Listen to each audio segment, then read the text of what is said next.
தேசிய ஜனநாயக கூட்டணியிலிருந்து அதிமுக விலகியதிலிருந்தே பாஜக தலைவர் அண்ணாமலை, எடப்பாடி பழனிசாமி இடையே கருத்து மோதல்கள் அதிகரித்து வருகிறது. சேலத்தில் செய்தியாளர்களை சந்தித்த எடப்பாடி பழனிசாமி, அண்ணாமலை மாநில தலைவராக பொறுப்பேற்ற நாளிலிருந்து இதுவரை தமிழகத்திற்கு எந்த புதிய திட்டத்தையும் கொண்டு வந்ததில்லை என குறிப்பிட்டார். சொல்லுங்க, நான் விளையாட்டா சொல்லல, என்ன செஞ்சிருக்கார் அவர்? இந்த பாரதிய ஜனதா மாநில தலைவராக பொறுப்பேற்ற பிறகு தமிழ்நாட்டுக்கு என்ன கொண்டு வந்திருக்காரு, என்ன நிதி கொண்டு வந்திருக்காரு? இன்னைக்கு புயல் அடிச்சது, வெள்ளம் வந்தது, நிவாரணம் வாங்கி தர முடியல. என்ன செஞ்சார் இந்த தமிழகத்திற்காக? இன்றைக்கு இந்த மாநில அரசாங்கம் சரி, இன்றைக்கு நாங்கள் எதிர்கட்சியாக இருந்தாலும் மாநில உரிமைக்கு பாதிக்கப்படுகின்ற போது குரல் கொடுக்கிறோம். எதுவுமே இல்லையே. அண்ணாமலைக்கு மைக்கை கண்டால் பேசத் தொடங்கும் வியாதி இருப்பதாக கூறியவர், நேர்மையை பற்றி தனக்கு பாடம் எடுக்க தேவையில்லை என்றும் பேசினார்.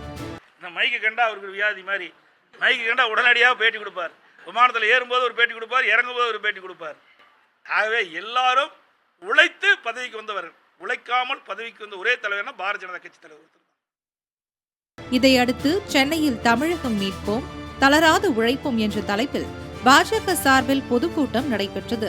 இதில் பங்கேற்ற தமிழக பாஜக தலைவர் அண்ணாமலை, கூவத்தூரில் வைத்து எடப்பாடி பழனிசாமி அதிமுகவின் பொதுச் செயலாளராக தேர்ந்தெடுக்கப்பட்டதெல்லாம் அலங்கோலம் என கூறினார்.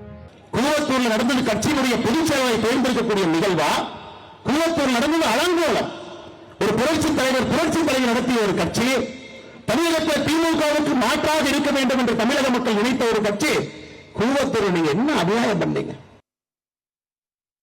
சசிகலா காலில் விழுந்து தவிழ்ந்து பதவியை பெற்ற எடப்பாடி பழனிசாமிக்கு தன்னை பற்றி பேச அதிகாரம் இல்லை என கடுமையான வார்த்தைகளை உதிர்த்தார். தவழ்ந்து காலில் விழுந்து பதவியை பிடித்த எடப்பாடி பழனிசாமி இந்த தன்மானம் மிக்க ஒரு விவசாயியுடைய மகளை பச்சையின்களே 10 ஆண்டு காலம் கையெழுத்து போட்டு ஒரு பைசா வாங்காத இந்த அண்ணாமலையை பற்றி சொல்வதற்கு எடப்பாடி பழனிசாமி என்கிற எந்த விதமான அதிகாரம் கிடையாது. எடப்பாடி பழனிசாமி குறித்து அண்ணாமலை பேசியதற்கு அதிமுகவில் இருந்து எதிர்ப்புகள் கிளம்பியது. தூத்துக்குடி மாவட்டம் கோவில்பட்டியில் கிருஷ்ண ஜெயந்தி விழாவில் பங்கேற்ற கோவில்பட்டி எம்எல்ஏ கடம்பூர் ராஜு எம்ஜிஆர் பாடலை பாடி அண்ணாமலைக்கு பதிலடி கொடுத்தார். சின்ன பையலே சேதி கேளடா, நான் சொல்ல போற வார்த்தை நல்லா எண்ணி பாருடா, ஆளும் வளரணும், அறிவும் வளரணும், அதுதான்டா வளர்ச்சின்னு சொன்னார். இது தீர்க்க தரிசனமாக இப்படிப்பட்டவர்கள்லாம் பின்னால் அரசியலுக்கு வருவார்கள் என்று கருதிதான் இந்த பாடலை மிக பொருத்தமாக கிட்டத்தட்ட 60 ஆண்டுகளுக்கு முன்பாக புரட்சி தலைவர் எம்ஜிஆர் பாடி வைத்திருக்கின்றார். தமிழ்நாட்டில் அண்ணா, எம்ஜிஆர் ஆகியோரின் பெயரை உச்சரிக்காமல் யாரும் அரசியல் செய்ய முடியாது என கூறினார். இதேபோல அதிமுக முன்னாள் அமைச்சர் RB உதயகுமார், நண்டு கொழுத்தால் வலையில் தங்காது என்ற பழமொழிக்கேற்ப அண்ணாமலை செயல்படுவதாக கூறினார்.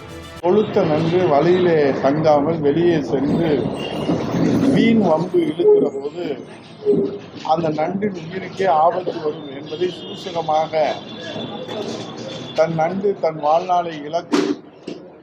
அதுதான் நண்டு கொளுத்தால் வலையிலே தங்காது.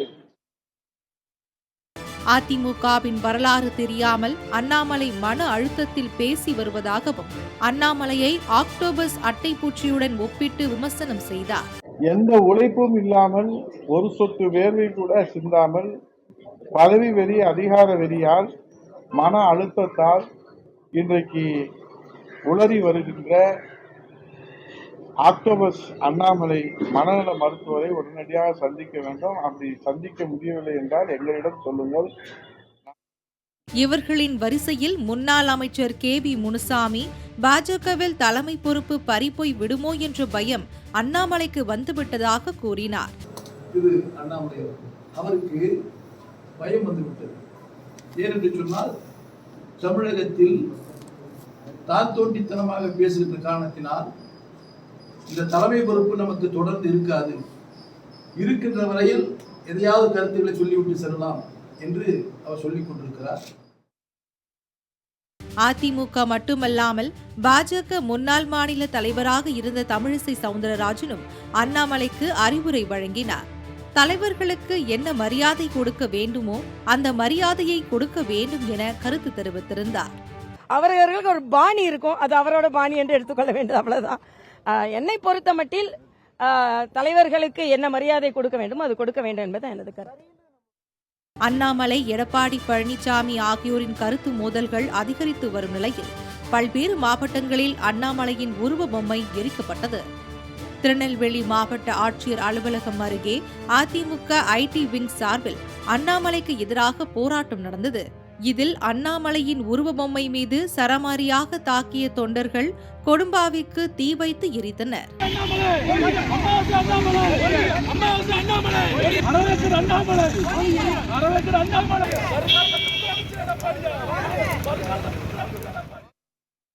இதேபோல் கோவில்பட்டி விளாத்திக்குளத்திலும் அதிமுகவினர் அண்ணாமலையின் உருவ பொம்மையை நடுரோட்டில் போட்டு தீ வைத்து கொளுத்தினர்.